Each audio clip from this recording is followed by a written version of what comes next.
You're listening to the Throttle to the Floor podcast.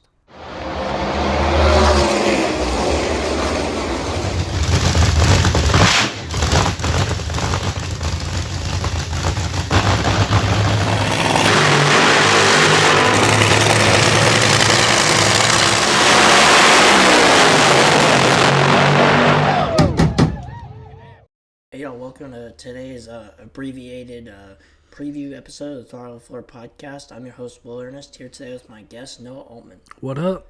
We'll kind of jump right into it. There's one other thing I want to touch on real quick. CBS Sports is expected to merge with TNT Sports later this year, so maybe CBS could return to broadcasting NASCAR races next year, which would be the first time since 2000. The 5 races that TNT is currently scheduled for broadcasting are Sonoma, Chicagoland, Atlanta, North Wilkesboro, and Indianapolis at the end of June and into July, but they will not be affected by this deal if it happens to go through. Just something to note. But getting into Rockingham real quick, we're going to start with ARCA East. Cletus McFarland and Squirrel McNutt, a.k.a. his cameraman. Yeah, there's some crazy names there. But they're racing together in the ARCA East race. If they run good at Rockingham tomorrow, the ARCA race being tomorrow morning, then they'll hopefully both run at Kansas in a couple weeks. And then if they run good there, they'll run Talladega the week after that. So just the amount of shaking and baking that'll happen if they pull that off. Yeah. But Squirrel's coming off of a 13th place finish in the ARCA race at Hickory, which, by the way, netted 175,000 viewers, which is the most viewers of an ARCA East race in the last 10 years. So more great exposure for all these different series. Cletus has run ARCA races. He ran the truck race at Daytona. He's running his O'Reilly's series debut race at Rockingham tomorrow, but we'll talk more about that later. Speaking of Cletus, he's coming off of an 11th place finish in the ARCA race at Daytona, which was a lot better than his truck race, where he got loose off of turn 4 and wrecked in the first 6 laps, finished 37th. And yeah, we'll talk more about Cletus's O'Reilly's debut in a few minutes. But Brent Cruz is the defending winner of this ARCA East race, but he now drives in the O'Reilly Series full-time for Joe Gibbs Racing in the 19 car officially after he turned 18 last Monday. So for one, he can legally now run tracks that are over 1.25 miles in length, or at least ovals anyways, because when you're under 18, you can run O'Reilly's races. You just can only run them at short tracks at less than 1.25 miles and road courses. But he can now run the full schedule, so he's officially full-time. Woo! Yeah. And for 2, that means I've realized now that Brent Cruz is younger than me. So I think I can say I'm old now. Yeah. Hunk. Yep.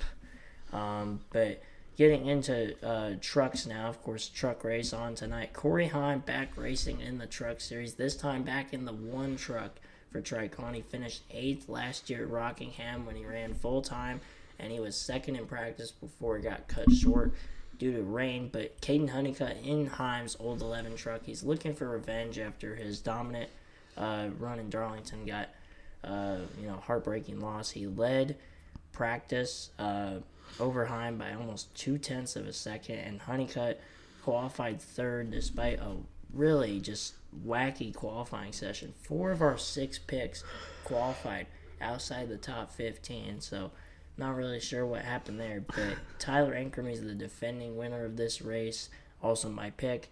But he snapped a long winless streak last year for his 2nd career Truck Series win dating back to 2019 Kentucky, but he only rolls off 13th in the Truck Series race. And as we mentioned, Ankrum's my pick, who qualified 13th. Evan picked Honeycutt, who qualified 3rd. So he's looking for a bit of a get back after how Darlington ended. Haley picked Ben Rhodes, who qualified 25th.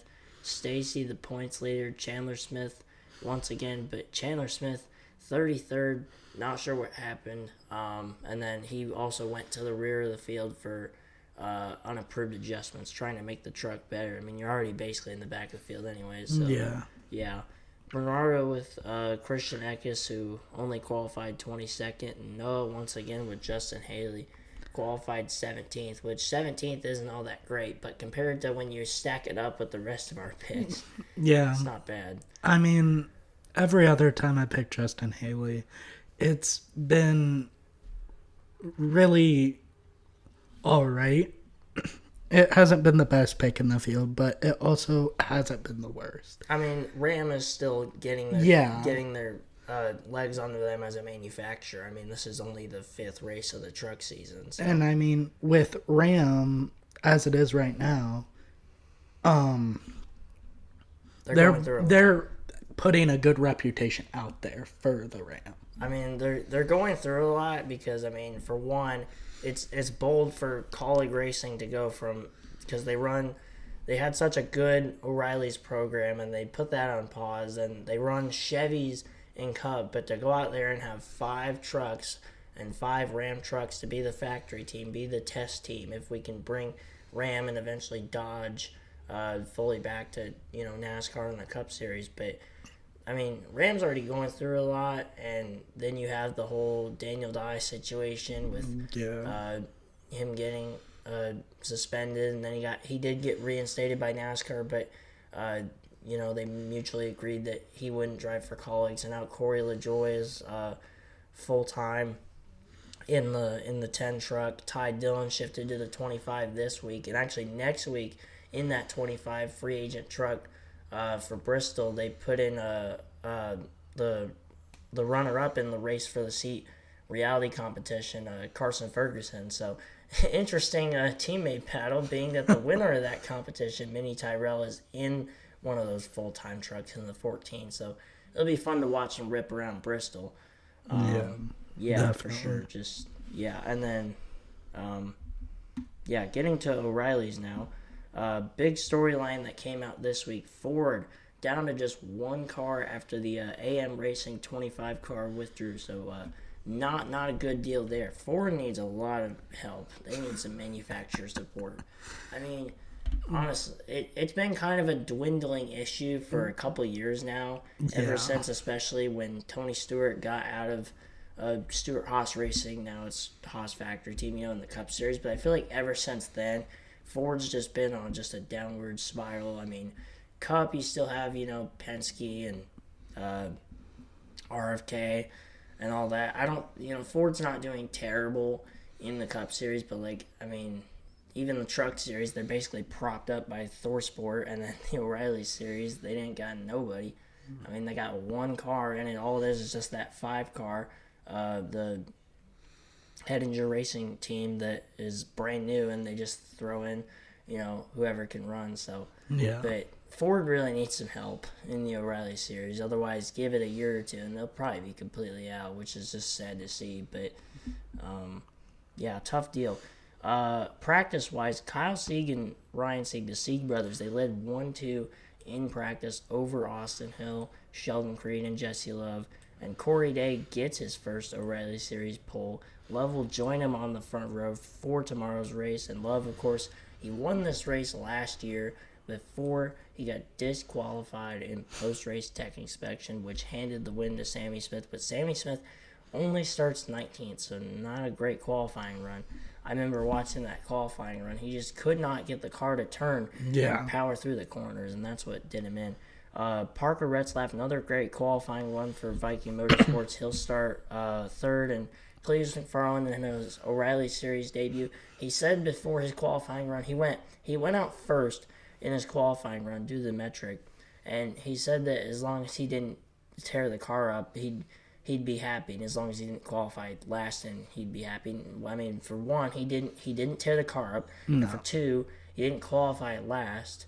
And I mean, he said himself, and we heard it over his team radio communications, he was kind of hesitant in the corners, and that's where he would probably lose a lot of his time, and that's where he lost his time. But I mean, he rolls out 35th in his O'Reilly Series debut, so not too bad. But our picks for the O'Reilly's race, I picked Sammy Smith. I was really expecting him to qualify a lot better than 19th. But I mean, once I watched 1 and 2 on his qualifying lap, just not good, not good. So yeah, he's got the amount of charge from mid-pack. Evan with Corey Days, we mentioned, secured his first career O'Reilly Series pole, qualified on the pole, so great run for him. He's been really fast lately, and luckily these last few weeks he's also managed to clean up his driving. He hasn't wrecked half the field, so that's good. Haley with Austin Hill qualified in 11th. He was fast in practice, just not quite as good of a translation to qualifying. But, I mean, the track has gone through multiple different changes throughout the day. I mean, it was dry, then it was like some rain, but like not a crazy amount of rain, but some clouds. It just completely changed the track. I mean, like you had the track, and then 20 minutes later, it's completely different. So it was a tough deal there. Stacy with Jesse Love qualified second, looking to get redemption after winning this race last year. Hopefully, doesn't get disqualified and post-race tag again. Bernardo with Sam Mayer qualified 7th, and Noah with Brandon Jones in 8th. Looking for a better result than after Martinsville last week, but then again, Martinsville was a parking lot towards the end of the race. Yeah, that is true. Yeah, for sure. But Rockingham returning, I guess, tonight and then this weekend with the O'Reilly Series and the Truck Series and ARCA East action. Cup is off for Easter, so also a happy Easter to those who celebrate. But the weather today, as we mentioned, it was on and off rain. It impacted practice and qualifying for both trucks and O'Reilly's, and it sounds like it's going to be a similar deal tomorrow, which that could be an issue. But we'll recap all the action this Tuesday, but that's all we got for today's episode of the Throttle 4 podcast. Make sure you tune in and listen and download on Spotify, Apple Podcasts, YouTube, wherever you get your podcasts. Check out the Chill Photography and Throttle 4 podcasts, Instagrams, and TikToks. But that's all we got for this abbreviated episode. Thank you to Noah for showing up. Shout out to Evan, who didn't want to show up. Yeah. It's very vague. It's like, oh, I don't know. But whatever. But besides the point, we're going to go watch the truck race. Yeah. Come on, Justin Haley. Pull it out. Yeah. We'll see. But that's all we got for today's episode, and we'll see y'all on Tuesday. Good night.